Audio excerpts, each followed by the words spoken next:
Hello, it's Roisin Cura here, wishing you a very happy new year from my home in Galway. In my last video, I showed you some of the latest colours by Roman Szmal, some of the latest watercolours, and I figured I would choose just a small selection of those colours and see what I could do with them. And I had an idea to choose some neutrals, some greys and a couple of browns and maybe one extra colour. I'm using an A6 sketchbook, which is very, very small for what I want to do, but I'm hoping that I will make a fun sketch in the size that it allows, which isn't very big.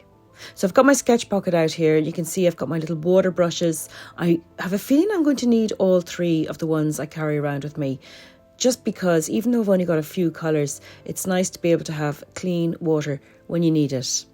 So here's my little palette of colours. 374 quinacridone warm scarlet, 137 natural umber reddish, limited edition lapis lazuli, 268 velvet black, 378 benzimidazole brown and 267 graphite. So there's a couple of greys and a couple of browns and one red. Now I did swap out the lapis lazuli for this azo yellow number 264 because I found I just wasn't using it.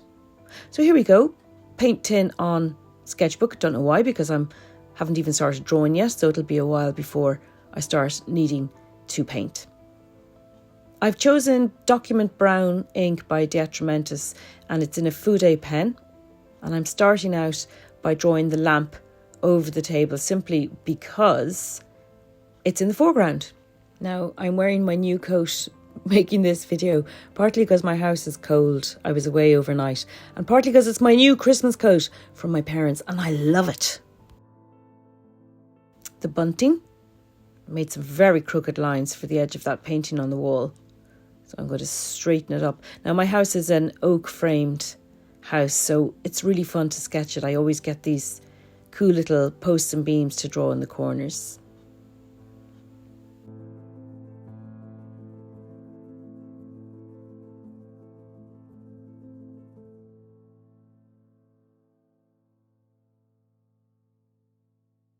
I wasn't going to include my husband, but he was working on the dining room table today, and he asked me, did it mean he had to keep still? I said, no, you can do what you like. But I wish I had said, yes, you have to keep still, because it turns out that when he's keeping still, he moves a lot. But when you're an urban sketch, you're drawing people, you can't be expecting people to dance to your tune, so to speak, or to keep still to your tune, I guess. So I just did what I could as we went along. Now this is my favourite of all the pens in the whole wide world. It's a Sailor 55 degree Fude pen from Japan. And what's lovely about it is that depending on the angle at which you hold the nib, you can have a very wide line, or you can have a medium width line, or you can have a very fine line. So hold the nib and the pen at a low angle and you'll get a very wide line. Hold it vertically, and you'll get a medium width of a line, and then flip it around to the reverse of the nib and you'll get a very fine line, which is very handy. This is a print that I had made from a photo I took in the Museum of Naples of my favourite mosaic in the whole wide world. Okay, it's time to paint, and I'm starting off with the velvet black, and the reason I chose it for my selection is because it's semi-transparent, and I thought that it would be a nice paint to use, and so it turned out to be the case. And what I'm doing is I'm putting an initial layer on anything I see that's dark, because I can always do a second layer that's much darker. In this video I have two aims. I want to show you how the colours that I've chosen, how they look. That's my first aim. And my second aim is to impress upon you, or to demonstrate, I suppose, the importance of values.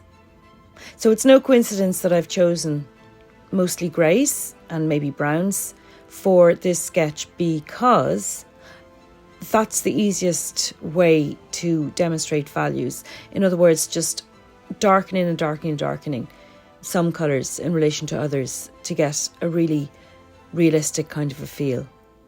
But you do have to wait for the layers to dry before you add another layer on top, because otherwise you will ruin the surface of the one you've just painted. So far I've got a flat grey on the shirt and jumper combo and the laptop, of course, and then I've also left some highlights, some unpainted parts on the lamp and on my husband's face. For this skin tone I would normally have chosen yellow ochre mixed with cherry quinacridone red, but I have neither colour in this little set, so I'm choosing the warm quinacridone scarlet and the natural umber reddish. And it actually happens to suit this particular sketch very well because my husband's face is almost silhouetted against the light coming in behind his back. So it works quite well to use these darker colours for his skin tone than I normally would. For the print on the wall, I am using a selection of the velvet black and the brown, the natural umber reddish. And it's working really well because those are more or less the colours that are present in the print. I'm darkening up the ink that I use for the frames and my husband's headphones. I'm just putting a layer of velvet black on top because I thought, well, even though I coloured them in with dark brown ink, they are black and they're very black. Now, I'm not used to using black watercolour, full stop. So this is a great adventure for me. It's very exciting. I'm having a fabulous time. Never used black watercolour. Haven't done for, 10 years.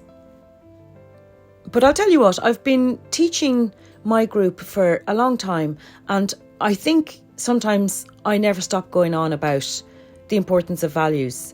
So I thought, well, I better put my money where my mouth is and demonstrate just how powerful getting your values can be. And yes, you can do that with dark bluey greys, but why not try it with actual greys and see how that goes down? The paint on the lampshade over the table has dried now, so I'm darkening that up a little bit. If you want to make something shine and pop and really glow, it's a really good idea to darken up around whichever part of it you want to remain bright. So you can see that because the lamp is on and it's glowing yellow across the table, if I darken up the white wall around it just a little bit, then I end up with this effect of the lamp starting to glow. Similarly, I am washing the wall with a very, very light wash of velvet black just to take that shine off it. Now, what about the bunting? Well, it's red and white, and I happen to have red in my palette. So I'm going to use that quinacridone warm scarlet on the bunting. And I'm very excited about this because I do love a pop of colour. The water brushes have a good point. Now, they're not the best brushes in the world in the sense that there's nothing Kolinsky sable or natural hair about these little water brushes.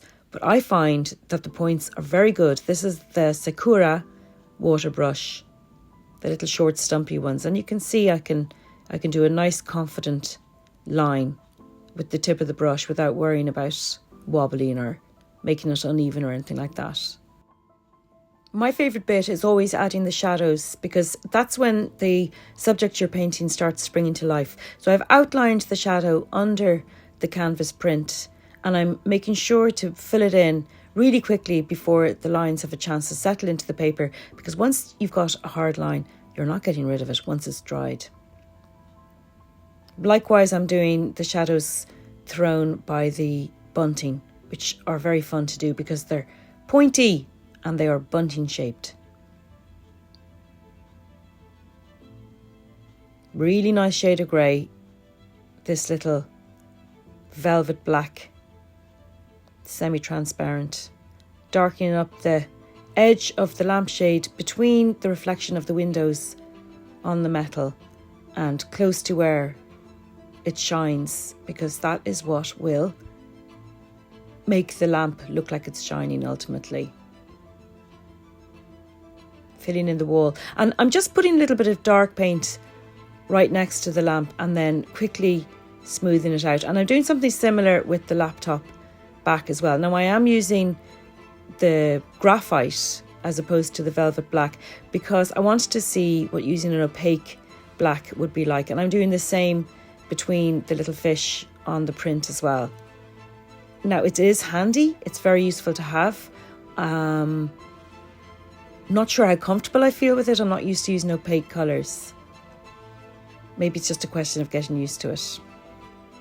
Well, I'm almost finished, but I did think the lamp looked a little bit cold, the lamp light. So that's when I switched out the lapis lazuli for the azo yellow. And I did a dilute wash where the lamp is shining out. And as a final touch, I just did a few little octopus legs and a few bits and pieces that I'd painted on top of by accident on the canvas print.